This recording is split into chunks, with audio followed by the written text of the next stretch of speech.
Hi guys, and welcome to another episode of Kabir Considers. In this video, I'm going to react to why the US government decides the color of food. Now, this should be really interesting because I would imagine most people would like their food to be the natural color. Whatever color it's meant to be, like naturally, at least I would.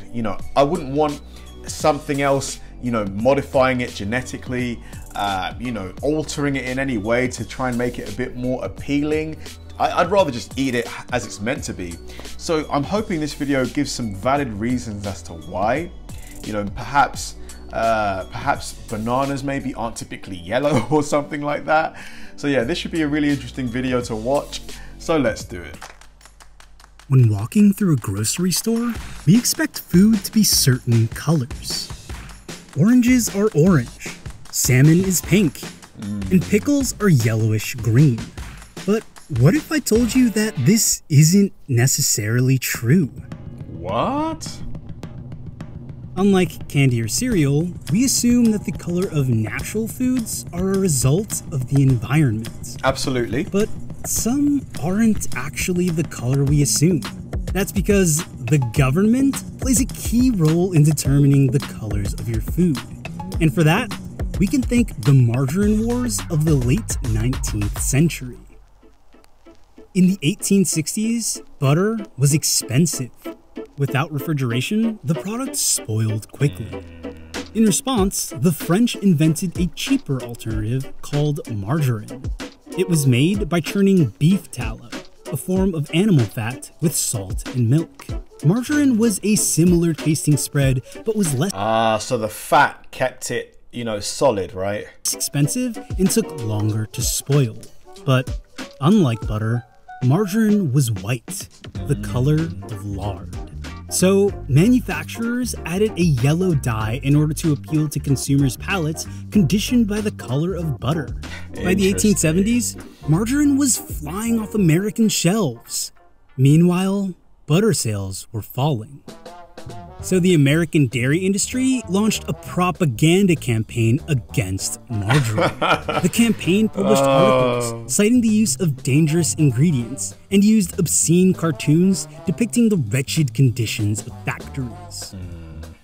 In 1886, the government passed the Oleomargarine Act to appease butter manufacturers. It permitted the coloring of margarine, but aimed to restrict sales by adding a 2-cent tax per pound whether it was colored or not.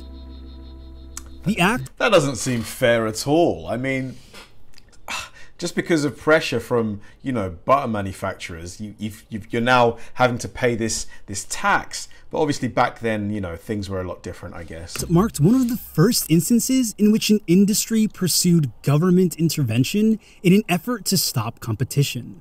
But this wasn't enough for dairy farmers, and they continued to seek government legislation.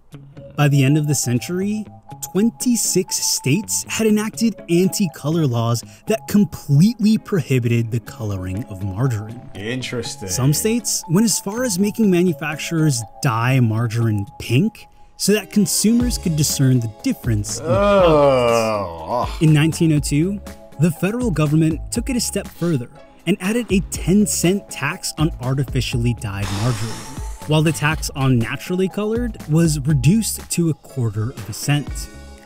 In order to avoid the tax, margarine producers started using vegetable oil as a natural dye and even sold color capsules along with the white margarine so that consumers could color it at home.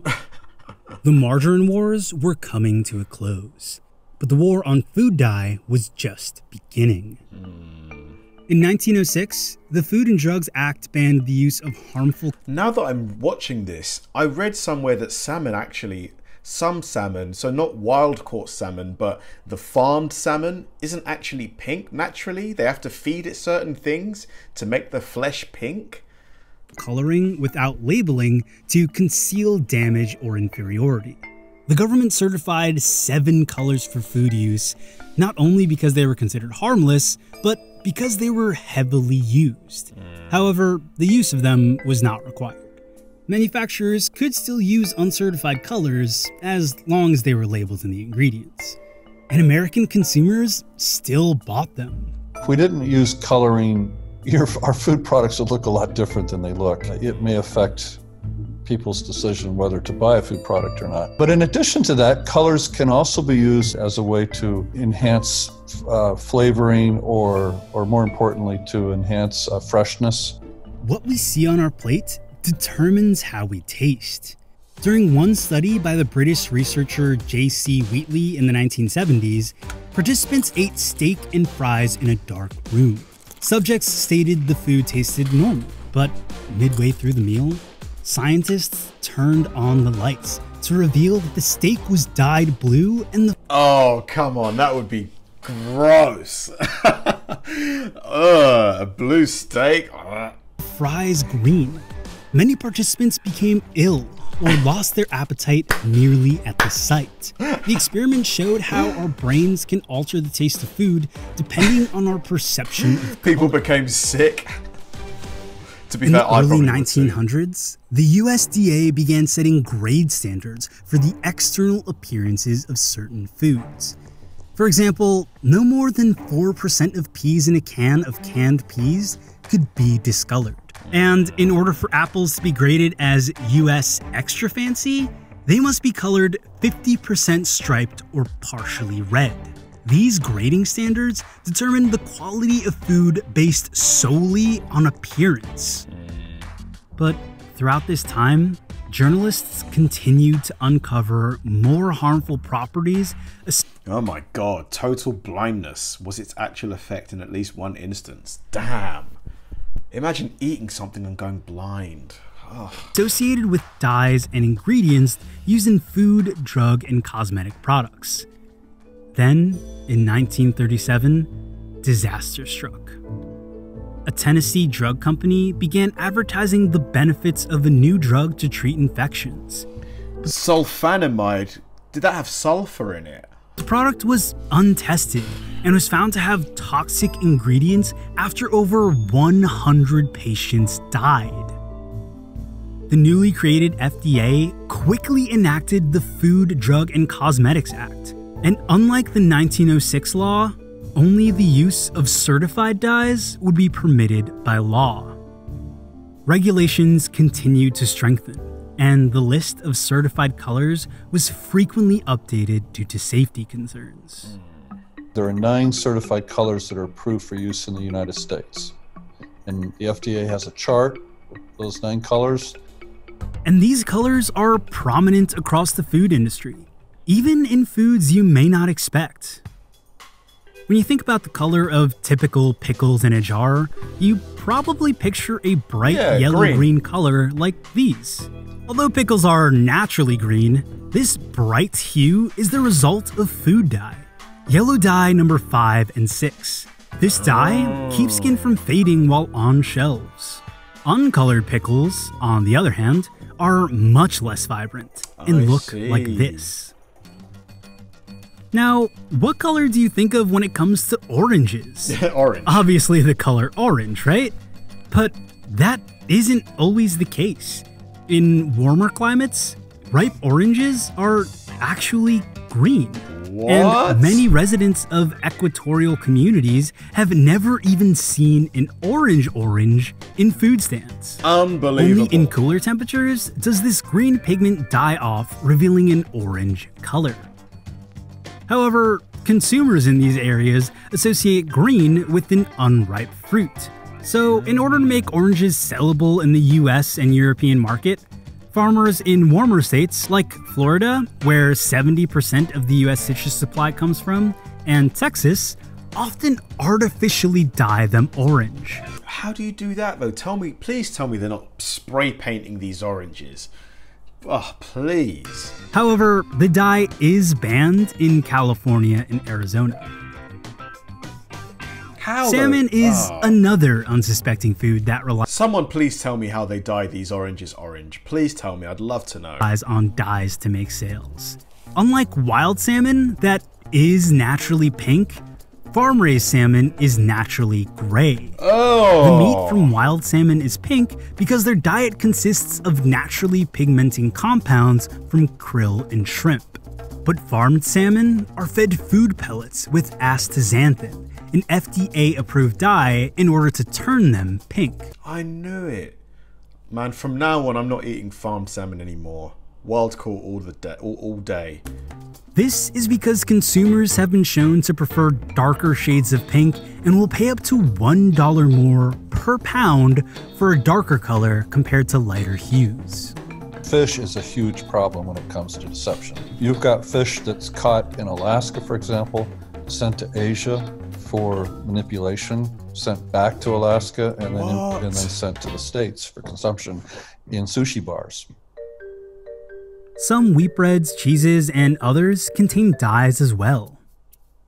By regulating this kind of food coloring or the use of food dyes, government is trying to protect people's health by stopping the introduction of harmful substances. But at the same time, this kind of regulation was adjusted so that this regulation does not affect the food industry in a devastating way. They don't want to ban or prohibit all of the synthetic dyes or prohibit the entire food coloring. I'm still in shock about farmed salmon being grey. Grey. Ugh. It just sounds so unappealing. I would imagine that if they didn't add that dye, the sales of farmed salmon would just plummet through the floor. Process. Today, some companies are experimenting by slowly removing synthetic dyes from foods. Instead, they're moving towards the less vibrant, natural dyes. For example, Subway recently stated it would stop using artificial dye to color banana peppers and use turmeric to maintain the bright yellow appearance instead. And Panera Bread removed the use of dye in its mozzarella cheese, which turned it from having a bright white color to a yellowish hue. The standard the government uses is a reasonable standard. So they don't have to be foolproof, 100% proven safe, but they have to be shown to be reasonably safe. So we allow these little exceptions to the 100% rule, no risk rule, in order to accommodate a modern food system of having foods that are manufactured in different colors and taste and a variety of foods. But the problem with that is, beyond just the questions of deception and safety, is the question of, is this the kind of food system we want?